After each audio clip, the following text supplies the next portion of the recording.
मुख्य द्वार पर भूलकर भी ऐसा जल मत छिड़कना, घर में मृत्यु हो जाती है। राधे राधे, हर हर महादेव। दोस्तों, है भगवान विष्णु। इस वीडियो को जो भी भक्त सच्चे दिल से लाइक करे, उसकी जन्मों जन्म अंतर की गरीबी मिटा देना और उसके जीवन में कभी भी दुख मत आने देना ही भगवान विष्णु हम सब आपकी ही संतान है। दोस्तों, मर जाना, लेकिन अपने मुख्य द्वार पर कभी भी भूल कर ऐसा जल मत छिड़कना, जैसे कि हम आपको आगे वीडियो में बताने जा रहे हैं।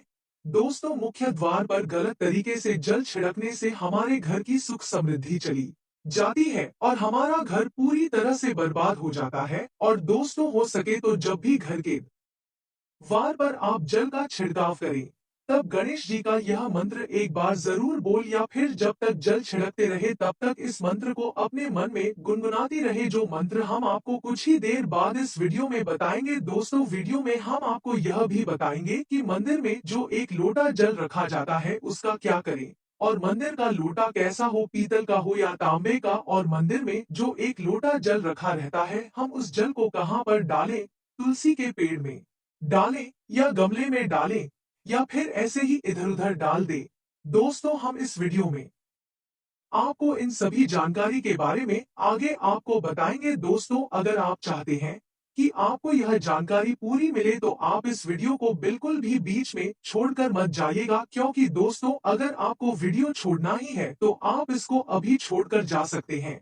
क्योंकि अगर आप आधा अधूरा ज्ञान रखेंगे और फिर अगर आपको कोई परेशानी होगी तो आप हमसे कहेंगे कि आपने यह ऐसे बताया था जिस वजह से हमें परेशानी हो रही है। इसीलिए आपसे हाथ जोड़कर विनती है कि आप इस वीडियो को पूरा अवश्य देखें, परंतु गणेश जी का इस वीडियो को अधूरा छोड़कर अपमान मत करना। दोस्तों, आपके घर के मुख्य द्वार पर जल कैसे छिड़कना होता है, इसकी कार्य विधि को हम पूरा आपको बताएंगे। दोस्तों, बहुत समय से आप लोग के प्रश्न आ रहे हैं कि हम मुख्य द्वार पर जल कैसे छिड़के, कृपया करके आप हमें मुख्य द्वार पर जल छिड़कने की सही विधि बताएं।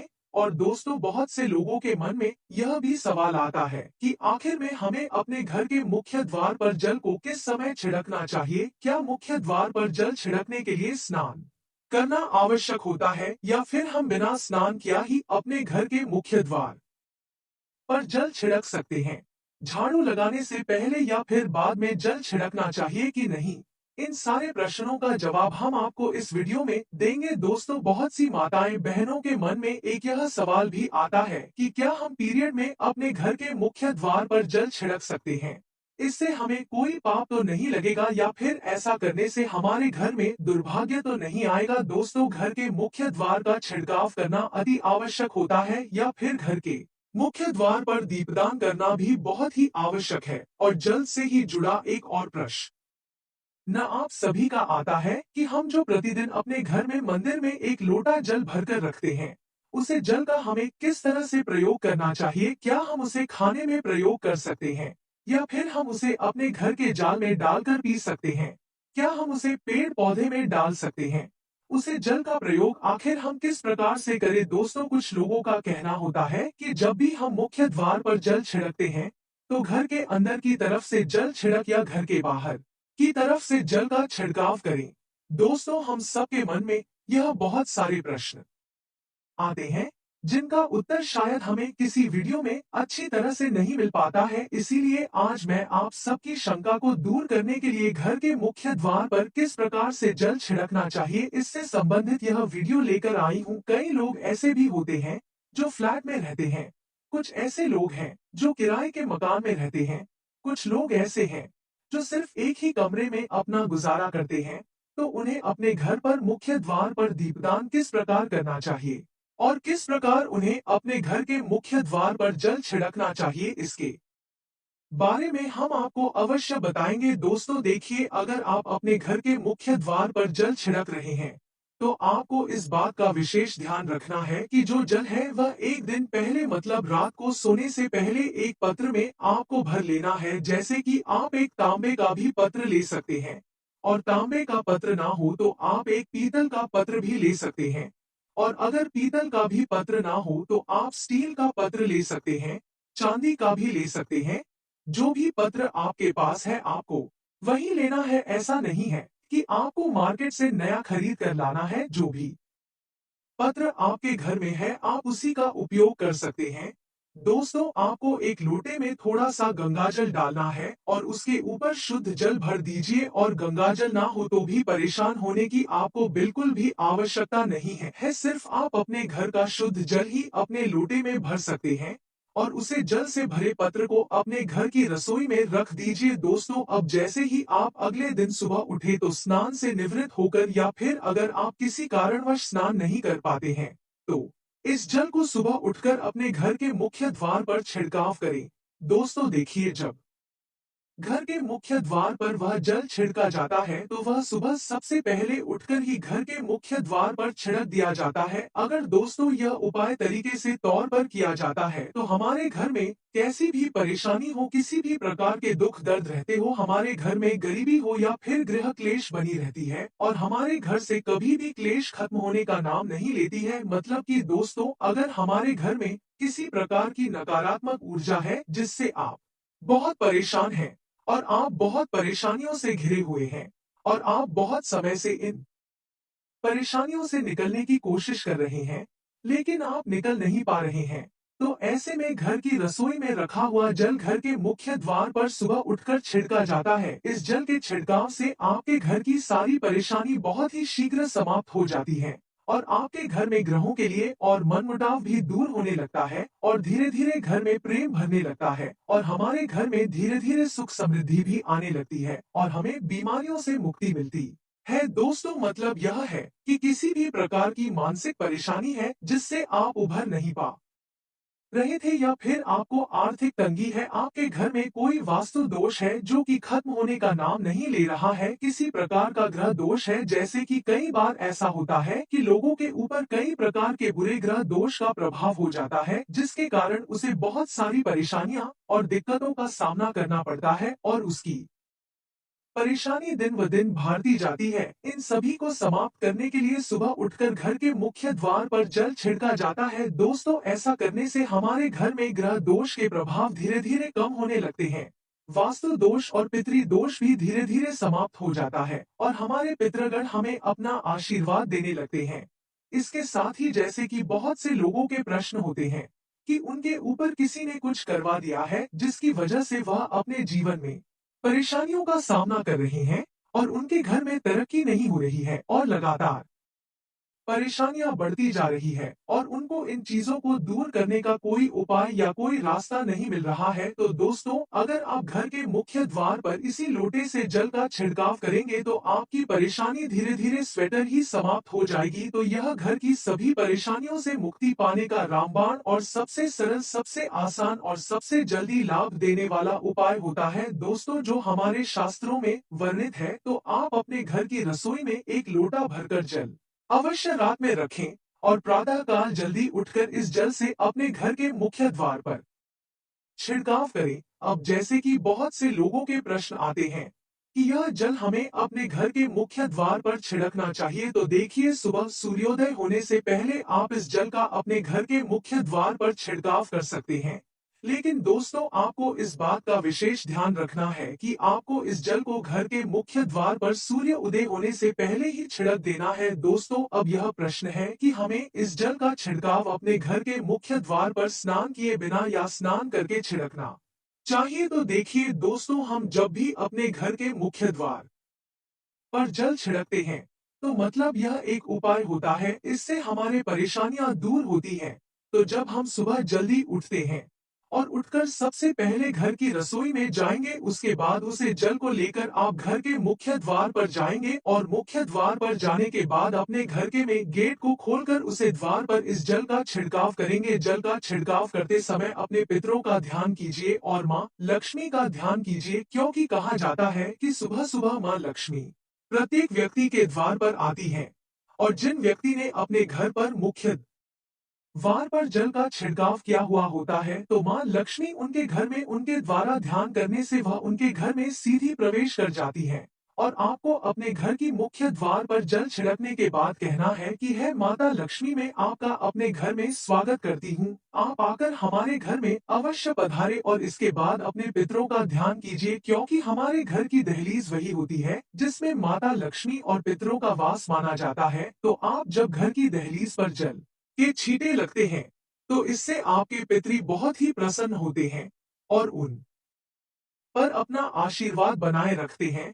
दोस्तों, आपको इस घर के मुख्य द्वार पर सुबह जल चढ़ाते समय स्नान करने की आवश्यकता नहीं है। और दोस्तों, अगर आपका मन है कि हमें तो अपने घर के मुख्य द्वार पर स्नान करके सूर्योदय से पहले ही सिम लगानी है तो आप स्नान कर सकती हो, वरना आपको स्नान करने की कोई आवश्यकता नहीं है। दोस्तों, अब आपका अगला प्रश्न होता है कि हम अपने घर के मुख्य द्वार पर छिड़काव करने से पहले झाड़ू लगा सकते हैं या नहीं। तो दोस्तों, आप अपने घर में छिड़काव करने से पहले एक चीज का विशेष ध्यान रखें।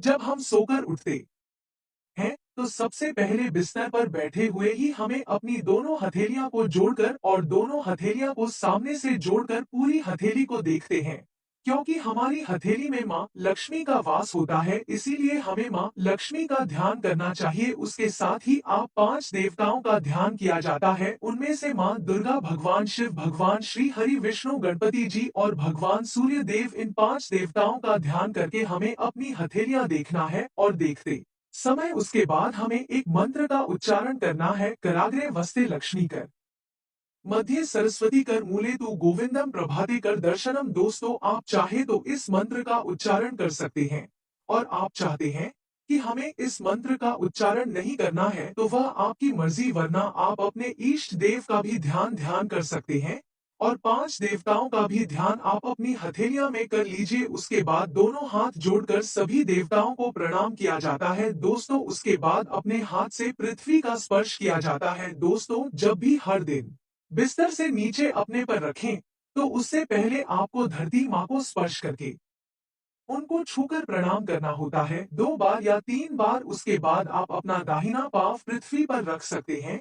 दोस्तों, धरती पर पैर रखते हैं, उसके बाद ही बाकी जो सभी कार्य होंगे वह किए जाते हैं। जल का छिड़काव आप उसके बाद ही करेंगे, मतलब सुबह जागने के बाद बिस्तर पर अपनी दोनों हथेलियां को देखने के बाद अपने इष्ट देव को प्रणाम करने के बाद फिर उसके बाद धरती पर पैर रखने से पहले माता धरती को प्रणाम करके अपना पैर रखकर फिर अपने रसोई घर में जाकर और वहां से जल को लाकर अपने घर के मुख्य द्वार पर उसका छिड़काव किया जाता है। माँ लक्ष्मी का और अपने पितरों का ध्यान करना है। उसके बाद दोस्तों, आप अपने घर के अंदर जाएंगे और आपका जो भी डेली रूटीन वर्क होता है आपको वह करना है, जैसे कि झाड़ू लगाना, स्नान करना, भगवान की पूजा आदि करना, यह सब आपको करने हैं। दोस्तों, जब आप घर के मुख्य द्वार पर जल का छिड़काव कर देते हैं उसके बाद फिर अगर आपके लोटे में जल बचत है तो उसमें थोड़ा सा पानी मिलाकर आप अपने घर की मुख्य दहलीज को झाड़ू से उसे पानी को डालकर साफ कर सकते हैं। अगर आप किसी फ्लैट में रहते हैं या आपके पास एक ही कमरा है जिसमें आप किराए पर रहते हैं तो आप जल का छिड़काव या फिर दीपदान कहाँ पर करें?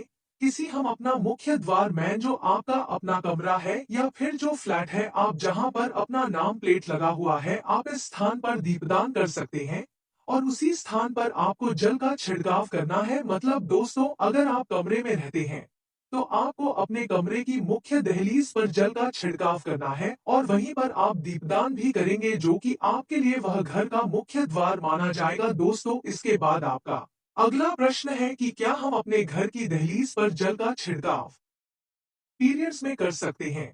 तो दोस्तों, आप पीरियड से हो या ना हो इससे आपको कोई फर्क नहीं पड़ता है, आप अपने घर के मुख्य द्वार पर जल का छिड़काव अवश्य करें।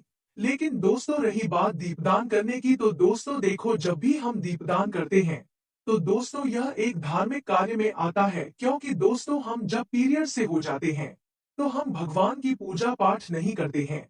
इसीलिए आप अपने घर के मुख्य द्वार पर जल तो छिड़क सकते हो, लेकिन आप पीरियड्स में अपने घर के द्वार पर दीपदान नहीं कर सकते। आपकी तबीयत जब पूरी तरह से ठीक हो जाए उसके बाद ही आप दीपदान कर सकते हैं। दोस्तों, अब आपका अगला प्रश्न है कि क्या मंदिर में जो हम जल रखते हैं वह रखना जरूरी है, और अगर हम रखते हैं तो उसे जल का हमें क्या करना चाहिए। देखिए दोस्तों, मंदिर में जल का लोटा रखना बहुत ही आवश्यक होता है। जल एक ऐसी चीज होती है जिसमें सभी प्रकार की एनर्जी आती है। जल सभी प्रकार की एनर्जी को ऑब्जर्व कर लेता है। जब हम पूजा पाठ करते हैं, मित्रों का जाप करते हैं या फिर भगवान के सामने प्रार्थना करते हैं, तो जो भी हमारे मन की कामना होती है भगवान से, तो वह उसे जल में समाहित हो जाती है और वह भगवान तक पहुंच जाती है। इसीलिए पूजा करने से पहले घर के मंदिर में एक लोटा जल रखना बहुत ही जरूरी होता है और उसके बाद दीपदान मतलब एक दीपक प्रज्वलित करना बहुत जरूरी होता है। यह अग्नि और जल का एक तरह से बैलेंस हो जाता है और इसलिए शास्त्रों के अनुसार घर के मंदिर में एक लोटा जल भी हमेशा रखा होना चाहिए, तभी आपको अपनी पूजा का संपूर्ण फल मिलेगा। दोस्तों, अब इस जल का हमें करना क्या है, आपके मन में यह सवाल भी आ रहा होगा। तो जब भी आप पूजा कर लें, तो उसके बाद सुबह की पूजा में जब आप जल रखते हैं, दोस्तों जब आप पूजा पाठ करते हैं, तो उसे जल को भरकर रखते हैं और अगले दिन जब आप पूजा पाठ करने से पहले स्नान आदि से निवृत्त होकर उसे जल को उठा लेते हैं मंदिर से, क्योंकि आपको उसे लोटे में नया जल भरण होता है। तो दोस्तों, जब भी आप स्नान आदि से निवृत्त होकर उसे जल का लोटा अपने मंदिर से उठें, तो सबसे पहले आपको अपने घर के सारे कमरों में मतलब पूरे घर में उसे जल का छिड़काव कर देना है। इससे आपके घर का शुद्धिकरण हो जाता है, क्योंकि वह बहुत ही पॉजिटिव एनर्जी से भरा हुआ होता है। इससे हमारे घर की बहुत सारी बीमारी धीरे धीरे स्वतः ही दूर होने लग जाती है। उसे जल का छिड़काव करने से हमारे घर में किसी भी प्रकार की नकारात्मक ऊर्जा कभी भी प्रवेश नहीं करती है और दोस्तों, हमारे घर में किसी भी प्रकार की परेशानी भी नहीं आती है। अगर आप नियमित तौर पर उसे जल का छिड़काव करें, तो अपने घर में आप निश्चित ही सारी परेशानियों से मुक्ति पा सकते हैं। दोस्तों, आपको फिर किसी तंत्र मंत्र वाले गुरुओं के पास जाने की जरूरत नहीं पड़ेगी। आप स्वतः ही तंत्र मंत्र के प्रभाव से मुक्ति पा लेंगे। दोस्तों, जैसे ही घर में कोई बीमार है, तो आप इस जल को उसे व्यक्ति को प्रतिदिन पीने के लिए दे सकते हैं और यह जल इतना पावरफुल होता है कि इस जल को पीने से हमारे शरीर की बड़ी से बड़ी बीमारी धीरे धीरे खत्म होने लगती है। अगर हमारे घर में किसी सदस्य की बीमारी है जो बहुत समय से है, वह ठीक होने का नाम नहीं ले रही है और बहुत ही लंबी बीमारी है, तो आप अपने घर के सदस्य को इस जल को अवश्य पिलाएं। दोस्तों, ऐसा भी होता है कि हमारे घर में कोई सदस्य लंबे समय से बीमार है और वह दवाई खाई जा रहा है, हम उसका बहुत इलाज करवा रहे हैं, लेकिन उसकी दवाइयां से कोई प्रभाव ही नहीं पड़ रहा है। तो ऐसे में अगर आप दवाई के साथ साथ उसे जल को पीने के लिए उसे बीमार व्यक्ति को देते हैं, तो तो उसे बीमार व्यक्ति पर धीरे धीरे उसे जल का प्रभाव होने लग जाता है और दवाइयां अपना काम करने लग जाती हैं।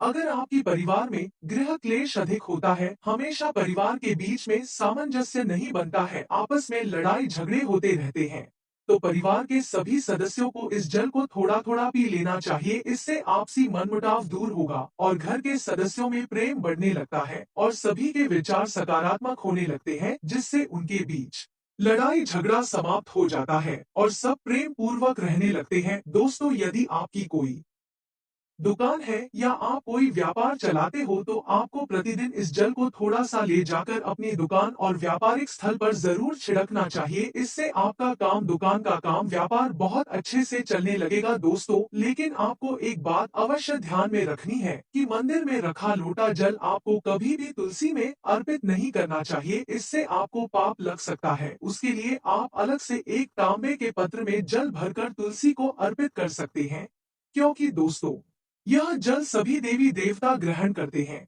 तो इसीलिए तुलसी में डालना इस वर्जित माना जाता है। लेकिन हाँ, अगर आपके घर में लड्डू गोपाल हैं, राधा कृष्ण है और आप एक लोटा जल उनके लिए अर्पित करते हैं, तो आप अगले दिन यानी सुबह के समय वह जल तुलसी रानी को चढ़ा सकते हैं। मंदिर में जो एक लोटा जल रखा होता है, उसके अगले यानी सुबह के समय आप इस जल से अपनी आंखें जरूर धोएं। इससे आपकी आंखों की रोशनी बढ़ने लगती है और आपकी आंखें स्वस्थ रहती हैं और आंखों में अगर कोई बीमारी है तो वह समाप्त हो जाती है। दोस्तों, शास्त्रों के अनुसार जो लोग मंदिर में एक लोटा जल भरकर भगवान को रखते हैं, तो उनके घर में कभी भी अकल नहीं पढ़ सकता है, उनके घर में कभी भी कोई परेशानी नहीं आती है, उनका घर कभी भी कंगाल नहीं होता है। और दोस्तों, जो अपने घर के मंदिर में एक लोटा जल भरकर नहीं रखते हैं, तो उनके घर में अकाल पड़ जाता है और तंगी उनके घर में आ जाती है और गरीबी बीमारी पैदा होने लगते हैं और धीरे धीरे उनके घर में आर्थिक स्थिति बहुत ही सहानिया हो जाती है। तो आप चाहे तो एक लोटा जल में पुष्प आदि डालकर भी रख सकते हैं।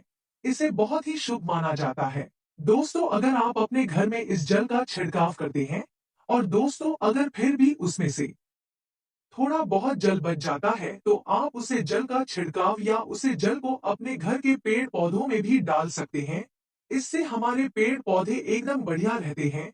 दोस्तों, आपको अपने घर के मुख्य द्वार पर जल छिड़कने की इस विधि को अपने डेली रूटीन में शामिल करना है। जैसे आप प्रतिदिन खाना खाए बिना नहीं रहते, वैसे ही आप प्रतिदिन अपने घर के द्वार पर जल चढ़ाना ना भूले। इससे आपकी दिन व दिन स्थिति सुधरता जाएगी और आपके घर में नकारात्मक ऊर्जा दूर हो जाएगी और आप एकदम सुख समृद्धि को प्राप्त कर पाएंगे। दोस्तों, आप जब भी घर के मुख्य द्वार पर जल छिड़क तो आपको गणेश जी भगवान का यह मंत्र जरूर बोलना चाहिए, ओम गणपति नमः, ओम गणपति नमः, ओम गणपति नमः। और जो हमने आपके ऊपर वीडियो में बताया है, उसे ध्यान पूर्वक अच्छे तरीके से समझकर आप अपने घर के मुख्य द्वार पर जल का छिड़काव करें। माता लक्ष्मी इस वीडियो को जो भी भक्त लाइक करें और वीडियो को शेयर करें, उसकी समस्त मनोकामना पूरी करना और उसे पर कोई भी संकट आए तो उसे आप हर लेना। दोस्तों, आपके हाथ जोड़कर विनती है कि इस वीडियो को अपने दोस्तों के साथ फेसबुक व्हाट्सएप पर जरूर शेयर करें,